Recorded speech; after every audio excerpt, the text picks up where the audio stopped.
श्री क्षमादेव कहते थे, जीवन भर सीखने के लिए जो तैयार रहता है वो एक दिन सिखाने वालों से भी अधिक श्रेष्ठ हो जाता है। सीखने के लिए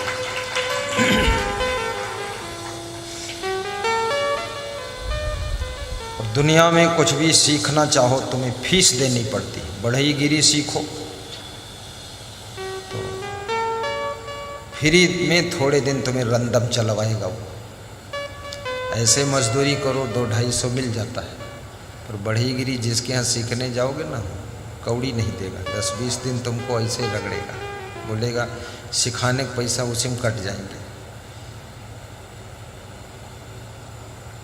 मोबाइल बनाना सीखो, गाड़ी बनाना सीखो, अंग्रेजी सीखो, मैथमेटिक की ट्यूशन पढ़ो, सब फीस देना पड़ेगा। लेकिन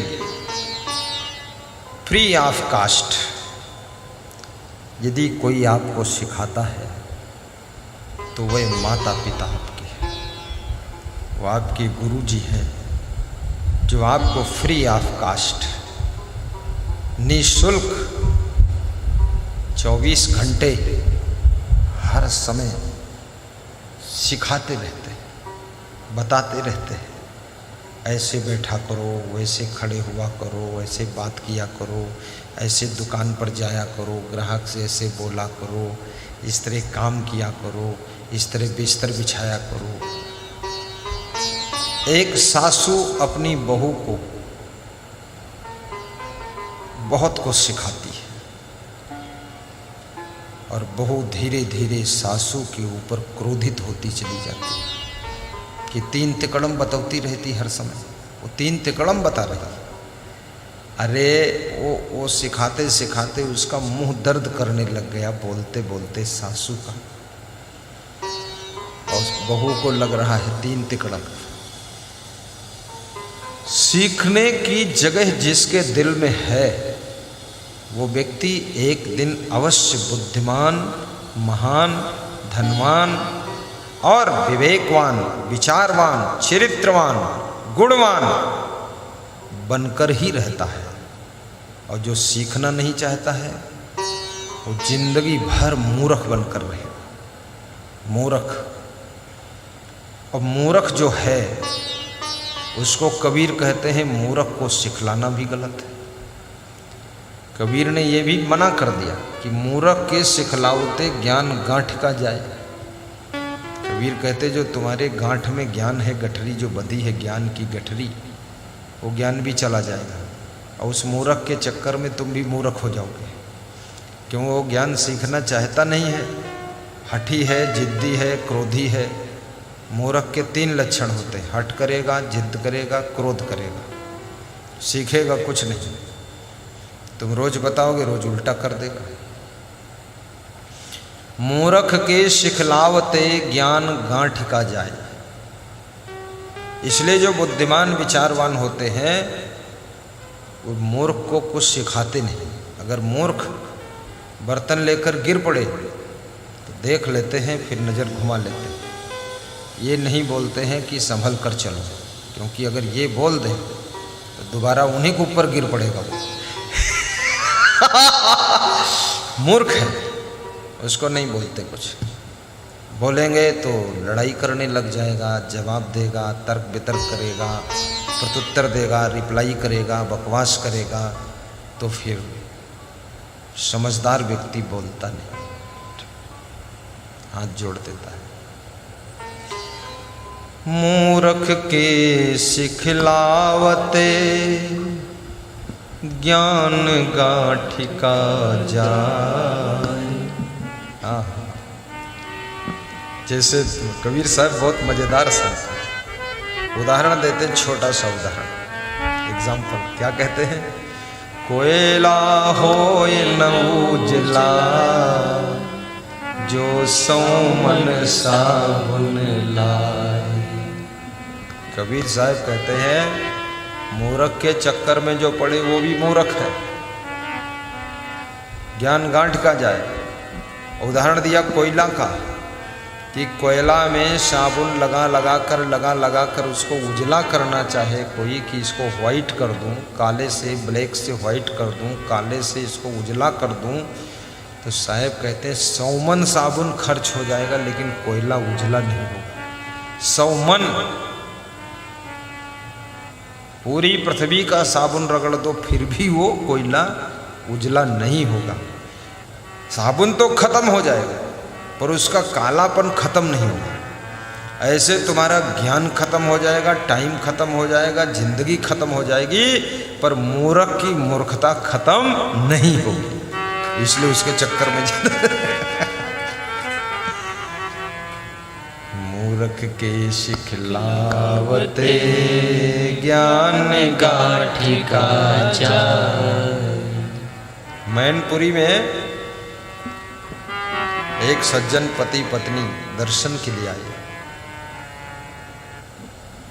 मिले, थोड़ा बैठे, फिर अपना दुख सुनाया और बताया कि अब हम बहुओं को कुछ नहीं कहते। एक बार समझाया था तो पेट्रोल डाल के आग लगाई ली, मरेस बच गई, तब से हम खुद ही डराई गए, तो हम कुछ समझाई तो नहीं रहे।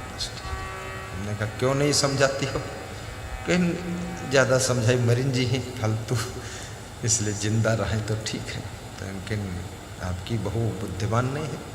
इन बुद्धिमान बहुत है, पढ़ी लिखी बहुत है, लेकिन मूर्ख भी बहुत है। नहीं समझेगी गुरुजी। 8 बजे तक सोती है, न बर्तन मांजती है, न काम करती है, न नौकरी करती है, न कुछ करती है, पूरा बर्बाद कर दिया है। काला हम पति पत्नी जो हन सोचित है उनसे अलग ही हुई ली तो ठीक है। जिंदगी में बहुत विचार करे रहन कि बहू आई थोड़ा सुख मिली। सुख तो नहीं मिला गुरुजी, लेकिन जो सुख पहले से रहे वह खत्म हो गया।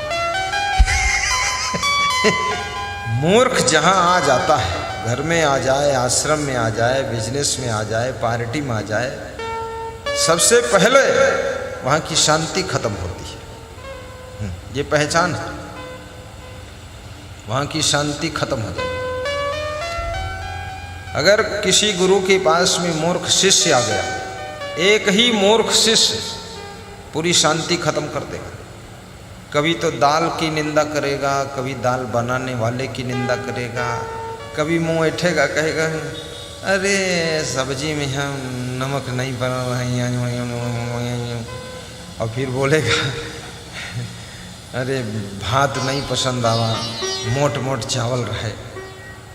अब ये भी तो सोचो कि तुम्हारे शरीर से कमाई कितनी होती है। हम कहे पतला चावल तो इतना तार जैसा पतला ले आओ खरीदे, 200 रुपया किलो मिले। ऐसा चावल लाओ 200 रुपया किलो वाला, लेकिन 2 रुपया कमाते नहीं हो, भैंसा तना तुम्हें खवाई कौन देगा खाना?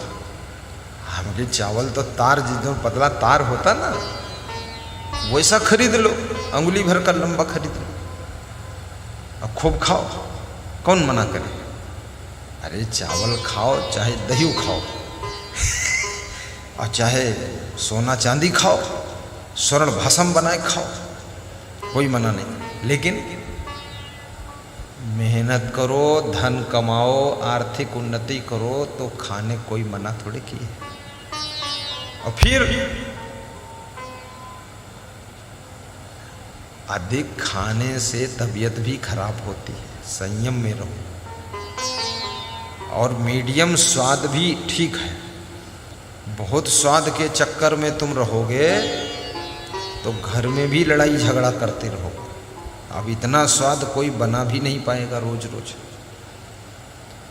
आपकी धर्मपत्नी है, आपकी माँ है, बहन है, बहू है, रोज वही भोजन बनाते हैं, लेकिन रोज भोजन के टेस्ट में अंतर रहता है, भूल चूक होती रहती है।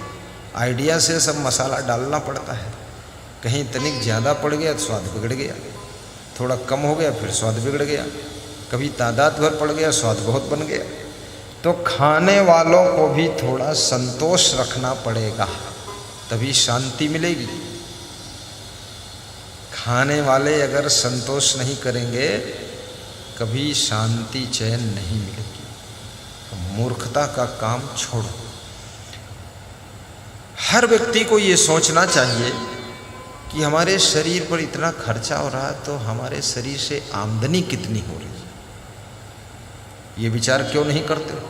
चाहे बेटा हो, चाहे बहू हो, चाहे पोता हो, चाहे बाप हो, चाहे बाप का बाप हो,